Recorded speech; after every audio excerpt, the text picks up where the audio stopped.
چہرے کے پردے کے بارے میں بہت زیادہ حدیثیں ہیں.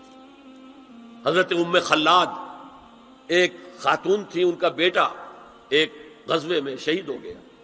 وہ اس کے بارے میں کچھ پوچھنے کے لیے حضور کے پاس آئی، صحابہ بیٹھے ہوئے تھے تو انہوں نے نقاب ڈالا ہوا تھا. منتقبۃ، نقاب کا لفظ بھی حدیث میں موجود ہے. اور یہ لوگ کہتے ہیں نقاب تو جو ہے یہ بعد کی پیداوار ہے، یہ لفظ کوئی ہے ہی نہیں. حجاب کا لفظ قرآن میں ہے، جلباب کا لفظ قرآن میں ہے، خمار کا ذکر قرآن میں ہے. اور یہ منتقبۃ، نقاب ڈالی. لوگوں نے کہا عجیب عورت ہے یہ، اس کا بچہ شہید ہو گیا ہے، مطلب یہ کہ سخت صدمے کی کیفیت ہے اور یہ اس وقت بھی اس نے نقاب ڈالی ہوئی ہے. تو انہوں نے جواب دیا ان ارزو ابنی لا ارزو حیائی، میں نے بیٹا کھویا ہے، اپنی حیا نہیں کھوئی ہے. یہ ہے ہماری تہذیب، یہ ہمارا تمدن، اسی پر ہمارے گھر بنتے تھے. یہ تو مغربی تہذیب نے آ کر ہمارے گھر بنائے، آگے سے کھلا پیچھے سے کھلا، کھلا ہی کھلا. ہمارے گھر چار دیواری ہوتا، آج چار دیواری ہے کہاں؟ فرش التراب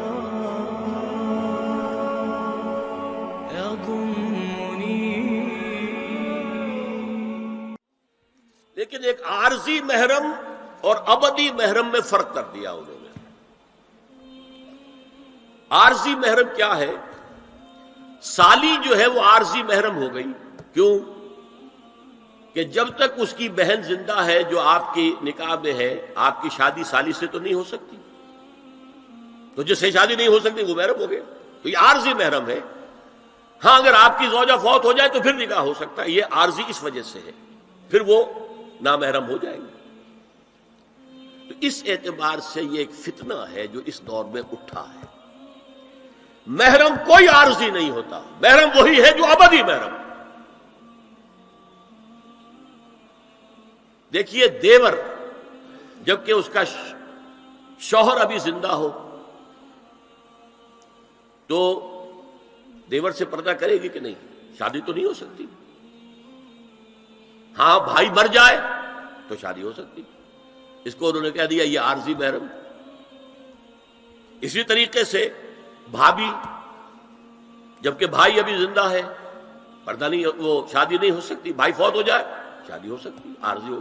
یہ بالکل غلط ہے، بہت بڑا فتنہ ہے. محرم وہی ہے کہ جو ابدی محرم ہے، محرم ہے کہ اس پر حرام ہے اس پہ نکاح ہونا ہر حالت کے اندر. اور جہاں تک یہ رشتے ہیں باریک، سالی اور دیور، اس کے بارے میں تو حضور سے پوچھا گیا دیور کے بارے میں تو آپ نے فرمایا الحم و موت، دیور تو موت ہے. اب آپ سوچئے ہمارے ہاں کو پردہ ہے دیوروں سے، کو پردہ ہے سالیوں سے، کو پردہ ہے نندونیوں سے. الحم و موت، موت کیوں؟ یہ دیور ہندی کا لفظ ہے. دیور کے بارے میں تو تصور یہ تھا کہ یہ دوسرا شوہر ہے، ور ہے، دیور دوسرا شوہر. حضور نے فرمایا الحم و موت، دیور تو موت ہے، موت کے درجے میں. ایک اور بات نوٹ کیجئے، ایک خیال کیا ہے ظاہر اور اس میں افسوس ہے کہ بعض لوگ جو پردے کے بڑے حامی ہیں، بڑے شدید حامی ہیں. ایک صاحب وہ بھی ہیں کہ جنہوں نے ایک بہت بڑی کتاب پردے پر لکھی اور بڑی عظیم کتاب تھی. ایک دوسرے بھی ہیں جنہوں نے چھوٹی لکھی لیکن اچھی کتاب لکھی. لیکن یہ دونوں ایک جگہ آ کر مار کھا گئے کہ یہ جو قریبی رشتہ دار ہیں ان کے ساتھ اتنی سختی نہیں ہونی چاہیے. حالانکہ فلسفہ سمجھ لیجیے اچھی طرح، جو قریبی رشتہ دار ہوں گے، کزنز ہیں. اب کزنز کا عیسائیوں کے ہاں شادی نہیں ہو سکتی. کزنز جو ہے جیسے سگے بھائی سے شادی نہیں ہو سکتی، کزنز سے بھی نہیں ہو سکتی، ان کا تو معاملہ اور ہو جائے گا. ہمارے ہاں تو شادی ہو سکتی، چچا زاد ہو، مامو زاد ہو، خالہ زاد ہو، شادی ہو سکتی. اس اعتبار سے جن سے جتنے زیادہ ربط کا معاملہ ہے اتنا ہی اندیشہ زیادہ ہے. ایک عورت نے کسی کو راستہ چلتے ہوئے ایک مرد کو دیکھا، فرض کیجئے کہ اس کی نگاہ کے اندر کوئی وہ کھب گیا کسی وجہ سے، مردانہ وجاہت اسے اچھی لگی.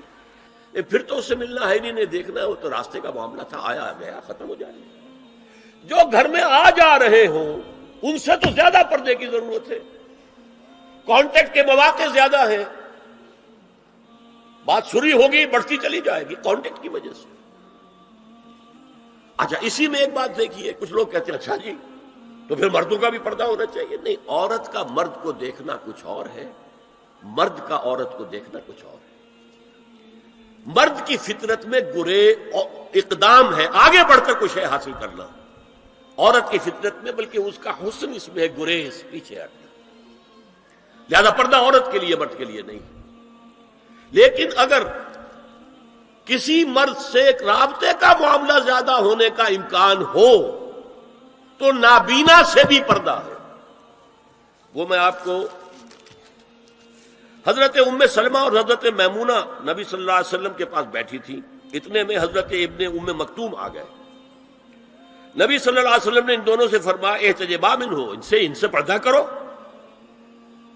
ازواج نے عرض کیا یا رسول اللہ الیس اعمی لا یبصرنا ولا یعرفنا، حضور کیا یہ اندھے نہیں ہیں؟ یہ نہ ہمیں دیکھ رہے ہیں نہ ہمیں پہچانتے ہیں۔ فرمایا افعمغایان انتما، کیا تم دونوں بھی اندھی ہو؟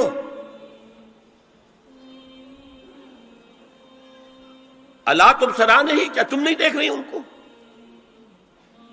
حضرت ام سلمہ تصریح کرتی ہیں ذالک بعد ان امر بالحجاب، یہ جب حجاب کا حکم آ گیا تھا تب حضور نے پھر یہ حکم دیا۔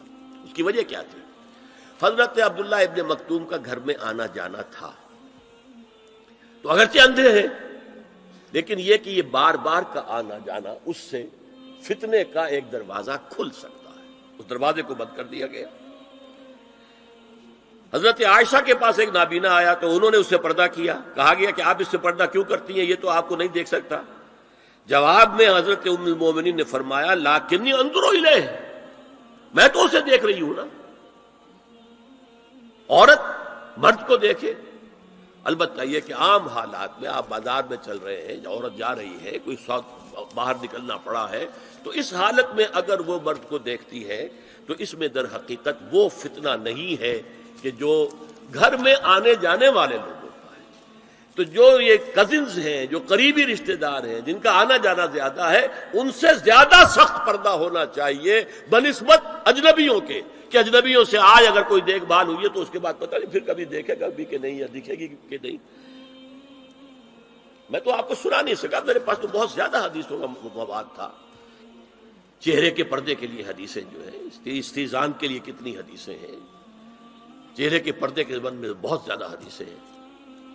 حضرت ام خلاد ایک خاتون تھی، ان کا بیٹا ایک غزوے میں شہید ہو گیا، وہ اس کے بارے میں کچھ پوچھنے کے لیے حضور کے پاس آئی، صحابہ بیٹھے ہوئے تھے تو انہوں نے نقاب ڈالا ہوا تھا، منتقبۃ، نقاب کا لفظ بھی حدیث میں موجود ہے، اور یہ لوگ کہتے ہیں نقاب تو جو ہے یہ بعد کی پیداوار ہے، یہ لفظ کوئی ہے ہی نہیں۔ حجاب کا لفظ قرآن میں ہے، جلباب کا لفظ قرآن میں ہے، خمار کا ذکر قرآن میں ہے، اور یہ منتقبۃ نقاب ڈالی۔ لوگوں نے کہا عجیب عورت ہے یہ، اس کا بچہ شہید ہو گیا ہے، مطلب یہ کہ سخت صدمے کی کیفیت ہے، اور یہ اس وقت بھی اس نے نقاب ڈالی ہوئی ہے۔ تو انہوں نے جواب دیا ان ارزو ابنی لا ارزو حیائی، میں نے بیٹا کھویا ہے، اپنی حیا نہیں کھوئی ہے۔ یہ ہے ہماری تہذیب، یہ ہمارا تمدن، اسی پر ہمارے گھر بنتے تھے۔ یہ تو مغربی تہذیب نے آ کر ہمارے گھر بنائے، آگے سے کھلا پیچھے سے کھلا، کھلا ہی کھلا۔ ہمارے گھر چار دیواری ہوتا، آج چار دیواری ہے کہاں؟ چار دیواری کے اندر چاروں طرف کنسٹرکشن، درمیان میں سین، دور سے کہیں کوئی نگاہ پڑ سکتی ہو تو پڑ سکتی ہو، آس پاس سے نہیں، اور ڈیوڑی اور مردانہ علیحدہ، کم سے کم بیٹھک تو علیحدہ ہو، ورنہ یہ کہ مردانہ پورا، ان کے لیے کوئی غسل خانہ وغیرہ بھی۔ یہ ہماری تہذیب تھی۔ اسپین کا آرکیٹیکچر پوری دنیا میں مشہور ہے، اور وہ یہی تھا، مورش آرکیٹیکچر، اس کو مورس کہتے تھے وہ عربوں کو، وہ یہی تھا، مرد گھر اس طرح کے بنتے تھے۔